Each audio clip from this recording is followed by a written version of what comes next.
You might not be aware of it, but everybody has a personal brand.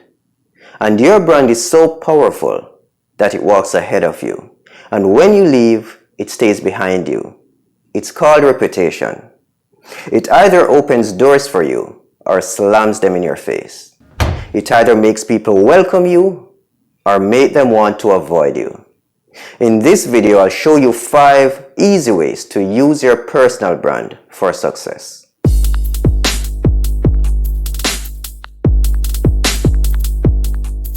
Hi, I'm Fabian Morgan from Starting Momentum.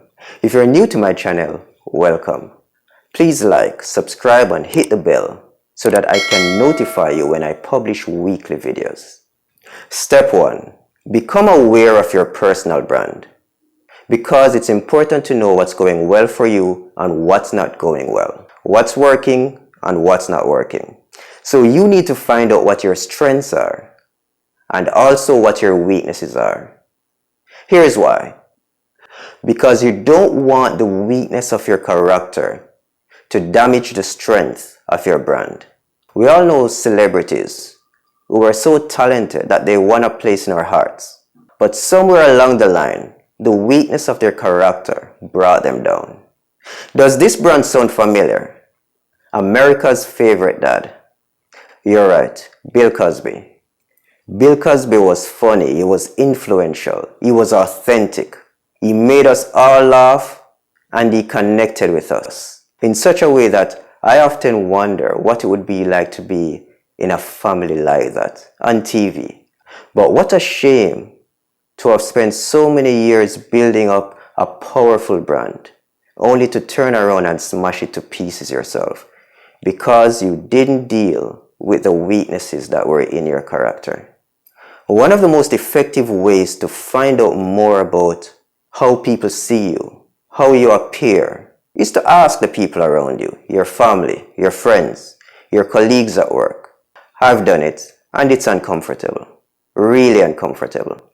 But it's also very insightful because it allows you to see another side of you that you probably were not aware of and would not have known about otherwise. Companies do this all the time when they send out surveys to customers and the customers really let them have it. But in the middle of giving the companies a piece of their minds, many customers start to think subconsciously that maybe this organization cares about my opinion. And many companies have won customer loyalty in this way. It's all a part of branding. You need to know, do you appear to people the way you always thought? Now, making a change doesn't mean that you have to change yourself. It doesn't mean that something is wrong with you, but it could mean that something is wrong with the image that you're projecting. And that's why this step is critical. Step 2, promote your personal brand. Announce it loud and clear so the world will hear. This is where you have to believe in the conviction of who you are and share that with the world. Now, there might be people who don't agree with you, and rightly so, especially if you had a past that gave them reason to see you in a certain light when you wanted to be seen in a different way. For example, let's say that you were a late bugger. You're the one who usually shows up to work late. So people see you as unreliable. But you decide that you're going to make a change. And for the past 1 month, 2 months, you have been reaching work early. But you're disappointed because nobody seems to notice. The good news is you made a change. So congrats. The unfortunate news is you didn't change your brand because you didn't announce it. You didn't make people aware of the new you. Personal branding is about promoting who you are and what you're about and what you're capable of, as it is about taking action. Step 3, defend your personal brand. This doesn't mean arguing with people, but it does mean educating people about the way you want them to see you and treat you. To go back to my example of companies, especially the larger ones, they put huge amount of resources into promoting and defending their brand. They have public relations people and social media who defend their name in public. They have lawyers who defend their names in court. And they have lobby groups who defend their interest in government because they understand that it takes years, sometimes many years, to build up a reputation, but it takes only a moment to destroy it. And if this is true for a corporation, it is certainly true for an individual like yourself. So we call this taking ownership of your personal brand. You have every right to correct people about how you want to be seen and treated. Step 4.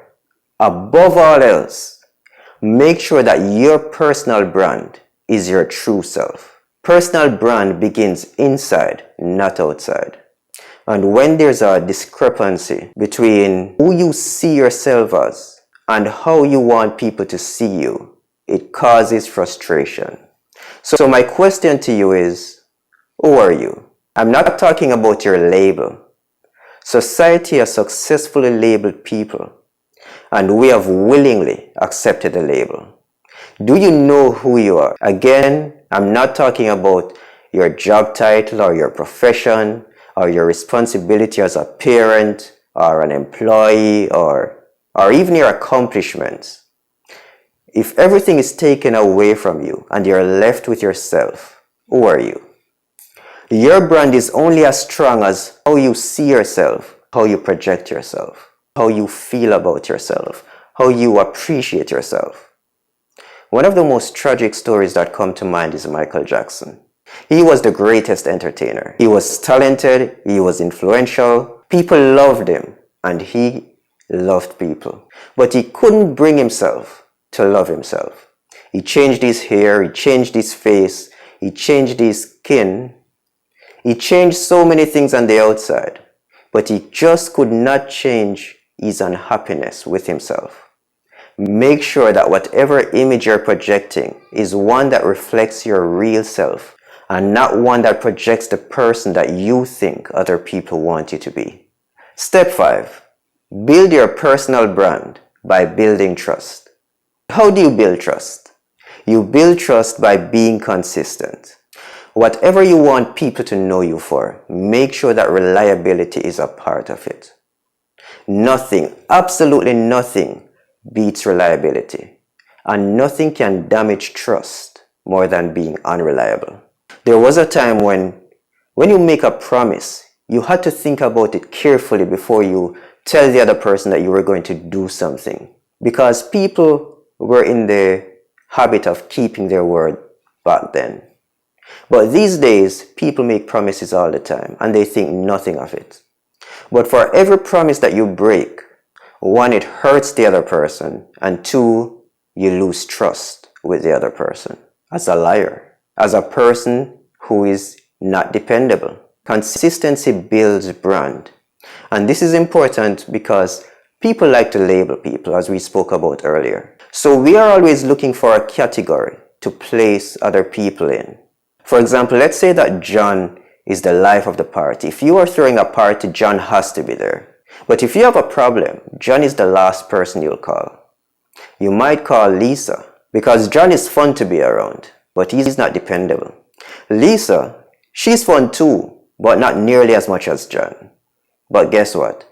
Lisa will always come through for you.